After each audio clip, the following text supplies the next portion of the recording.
Hello everyone. One of my viewers asked me to do some impact tests with this battle axe that I made. Okay, so I did a video on it yesterday. Basically, I built this out of some material that I had left over from a pole axe that I had built. So I kind of used the same design where you've got langets riveted onto the shaft, and then the axe head goes in here, and then you've got what would be a top spike. Obviously there's no spike here, but basically this piece comes down, holds everything together. Today I did also add an end cap. I was looking at it yesterday and it just kind of looked a little bit naked without an end cap over here, a little incomplete. So I think that's really useful to have there. Makes it really good hitting surface. Okay. Also, it kind of does act a little bit like a pommel, right? So it does. I mean, obviously the axe is going to be top heavy, but that does give it a little bit of a counterweight. Okay. So I've already done a whole bunch of testing today. You know, just impacting it.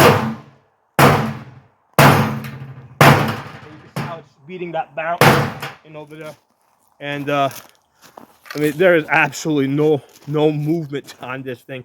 This thing is tight. I mean, this is super tight. So this came together really well. We're gonna also try and we're gonna cut into some wood and stuff like that. Now, obviously, this doesn't have as much mass up here as a wood chopping axe. Okay, so obviously this is going to chop wood a lot better.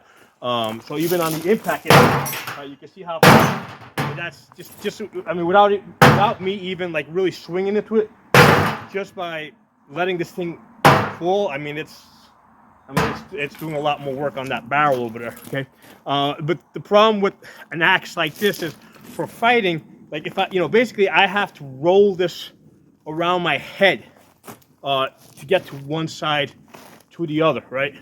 I got to do a lot more, rotational cuts, in order to move this thing because there's just so much weight on the end. Versus like this, I can basically turn this right in front of my face here, which means that I have defense, right? So this is now defensive because I'm turning this over right in front of my face. So while I'm turning this like this part here, the langets basically are protecting me. Now the cool thing about the langets is they're each 1/8 of an inch on each side, so that's like a 1/4 inch of steel in total. So this is almost like a great sword here, right? So with this, like even if you're hitting, with this, I mean this is, I mean there's probably more steel here than there is on the edge up here. Okay, so if you're hitting a shield, right? If you picture coming over the top, and hitting a shield rim, okay, that's the area that's gonna make the impact. And even if you're going for, let's say, a head and you miss, like I said, you're hitting with a lot of steel over here. So this is great for blocking. This is great for hitting. So this axe is not designed for wood cutting. This axe is designed for combat. Okay, this is a fighting axe. And it's designed for speed. Okay, this is I mean that's the difference between a fighting axe and something like this. Now, I talked about yesterday. With most axes, they usually have they use the eye design, right, where they have a hole in the axe. The wood comes up, and this is the problem that I end up with. I've got probably at least 10, maybe 15 axes and hammers that have separated like this. Now, a lot of it probably has to do with abuse, misuse, neglect. As you can see from the back side here, I have basically, put this down and use this to hammer and wedge and do stuff like that. So this has received a lot of abuse to get to this level. It probably also got wet at some point, right? Because wood and water don't go together very well. It tends to swell up. You get into all sorts of problems. The good thing about this design, okay, I mean, first of all, like, there's rivets that go through here. I mean, even if I was to like burn out this wood, the rivets would basically still hold this structure from here to here, okay? And the way these steel rivets work is when I hammer them, they not only mushroom on the outside, but they also mushroom on the inside.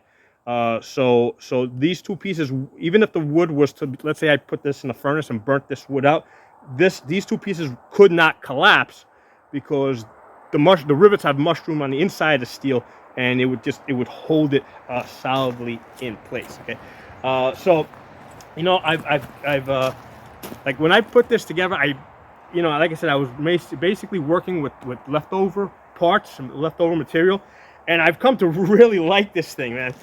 Especially now with the end cap over here. And like I said, that is a solid hitting surface. Yeah, I really like this thing, man. And I love this design. So with this type of a design, you're not gonna have problems that I've had here. Like I said, a lot of it having to do with abuse, misuse, neglect, that kind of stuff. I think that this design would stand up a lot better to abuse, misuse, neglect, etc. And there is like absolutely no movement here. This thing is like solid. Anyway, let's go and hit a bunch of things. Take the camera off the tripod. Take you around. We'll hit a bunch of things with this axe. Oh, look, I found a pile of wood. Let's hit the wood.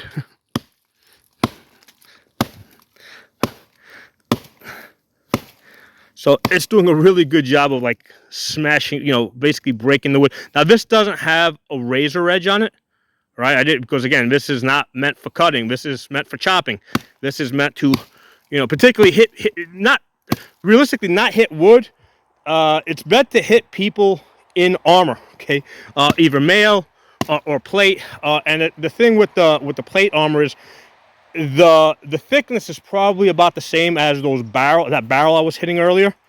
So this is, hitting those barrels is probably the best or one of the best tests that you can do for this. Okay, so this is specifically not meant to chop wood, but what the hell? I mean, it's still fun to chop wood. Let's do. I mean, it's definitely eating that wood up.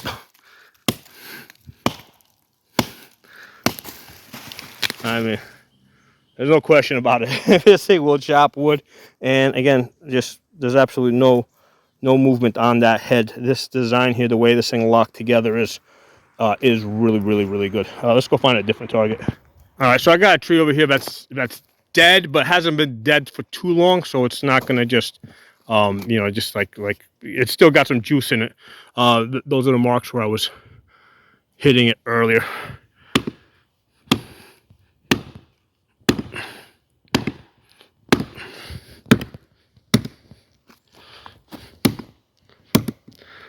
And the hardest hits are the ones that go in with the corner, right? Because when it hits flat, like these guys here, that doesn't quite get the best impacts that you're gonna get is when you're hitting with the corner, even with that corner or that corner.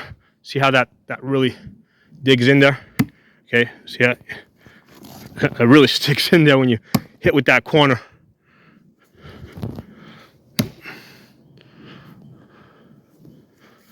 Yeah, so we really don't want this sticking into stuff because you can see how when it sticks in how hard I got to work to yank it out. So ideally we don't. That's why again I wouldn't put a super sharp edge on this thing, right? Because I don't want it sticking into stuff. I want it basically just hitting and smashing. So yeah, this turned out excellent, man. I really like it. And this is an excellent axe design. Let's go back up to the camera. So yeah, I've been chopping at stuff. There is like, I mean, I love this style where the strap goes over the top and the rivets down like this. This is a super solid design. And like I said, this, even if I would have like put this in the furnace and completely burn away this wood, right? So all the wood would disappear. These langets here, I would still be able to hold on to these and probably chop because of the way they swell up when you hammer them. So even after a fire, I would still have an axe. But yeah, this has that speed of a fighting axe. Anyway, drop some comments. Let me know what you guys think, and I will talk to y'all soon.